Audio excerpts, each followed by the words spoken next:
today, for me, the most intriguing question in the Elementor Facebook community was, how can I create a button that takes me to a form on my page? Here is how. I created this button here for the example, and at the bottom I've created a section that contains the form.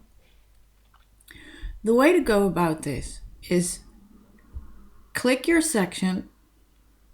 You could also do this per column or per element, but I'm doing it per the section this time.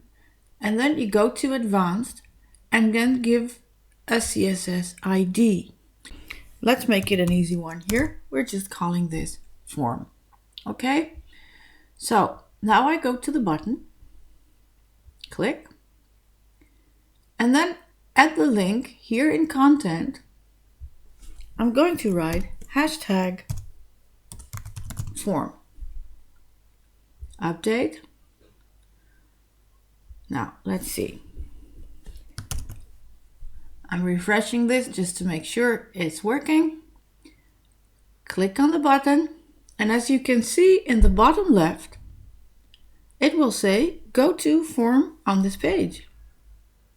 And there you are.